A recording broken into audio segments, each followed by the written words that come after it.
Hey guys, Mr. Backwork here. In this video, we're going to look at the evaluation part of the fundamental theorem of calculus. So the first fundamental theorem of calculus tells us about the existence of antiderivatives.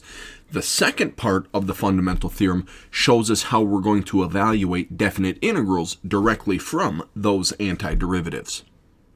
So if f is continuous at every point on an interval from a to b, and if capital F is any antiderivative of that function f on the interval from a to b, then as we're evaluating a definite integral of our f of x function from a to b, then what we can do is take our antiderivative at the upper limit b minus our antiderivative at the lower limit a.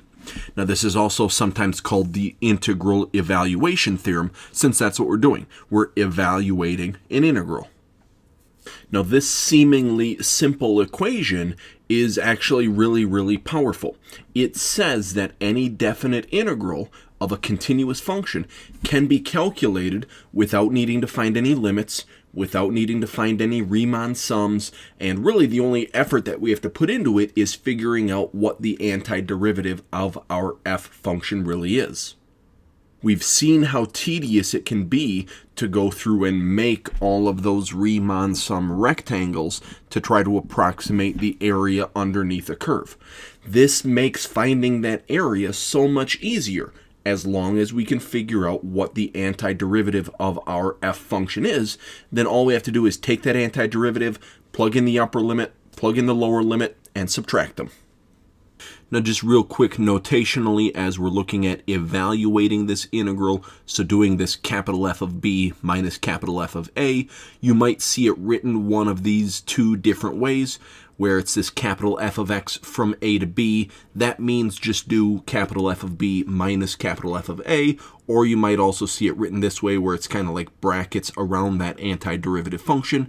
Again, going from a to b, that just means that you're evaluating it, first plugging in the b value, then plugging in the a value, and subtracting those answers.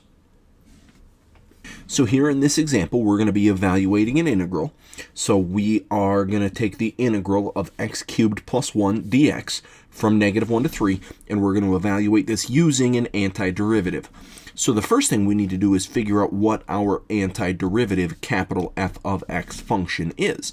And because there's addition happening between these two pieces, we can do the antiderivative of each piece separately. So first, looking at that x cubed, as we're doing an antiderivative of an x with a power on it, then what we want to do is 1 over the initial power, but then we're going to add 1 to that, and then we're going to take our x and we're going to take the power we were given and we're going to add 1 to that. So this is really going to become 1/4 x to the 4th power, but if I multiply those together, then I can really think about it as x to the 4th over 4. Now on the back end, we've got that 1, so we're going to do the antiderivative of that. And the way 1 works is if you antiderive 1, you're just going to end up getting x as the answer. Remember, an antiderivative is an inverse of a derivative. It's the opposite of a derivative. So x would derive into just 1. So if we're doing an antiderivative, then 1 would just antiderive into x. So then we've got a plus x hanging out on the back here. So our capital F of x antiderivative function is x to the 4th power over 4 plus x. Now, we're doing the integral from -1 to 3. So what we're supposed to do first is plug in the 3. So we're going to look at capital F of 3. So in here, we're going to be taking 3, raising that to the 4th power and dividing it by 4, but then adding 3 to it. Well, 3 to the 4th power is 81, so we have 81 over 4, and we're adding 3 to that. Now I'm actually going to leave that for now, and I'm going to look at the -1, because we also have to plug in -1. So doing capital F of -1, we've got -1 to the 4th power over 4, but then we're adding -1. Well, if we raise -1 to the 4th power, we just get +1 over 4, and then if you're adding -1, that's really like subtracting 1. And then what our second fundamental theorem of calculus says is take these two answers that we just got and subtract them. Take the answer from the upper limit minus the answer from the lower limit. Now I'm actually going to do this kind of piece by piece in here. If I take 81/4 minus 1/4, I get just 80/4, but that reduces down to just 20. And then if I take 3 minus -1, that turns into 4. So we've really got 20 plus 4, which is 24. So that's our integral value. That's the area underneath that curve, x cubed plus 1, between the x values of -1 and 3. Now in this example, we are evaluating an integral again using an antiderivative. Now before we get too far, I'm actually going to change how this integral is written to make finding the antiderivative easier. So we have 2 over x squared. I'm actually going to take that x squared off of the denominator and bump it up to the top. So this is going to say 2 times x to the -2nd power, and we're doing this integral from -2 to -1 with our dx on the end. And then what I'm allowed to do, using a property of integration, if we have a constant multiplier in front of our function, we're allowed to pull that out to the front as well. So this is going to be 2 times the integral from -2 to -1 of x to the -2nd power dx.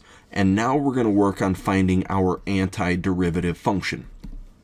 Now that 2 stays out in front, and then we've got x being raised to a power. So similar to what we did on the last one, we're going to do 1 over the initial power, which was -2, but we're going to add 1 to that, and then we're going to take our x, put that -2 power back on it, but then add 1 to that.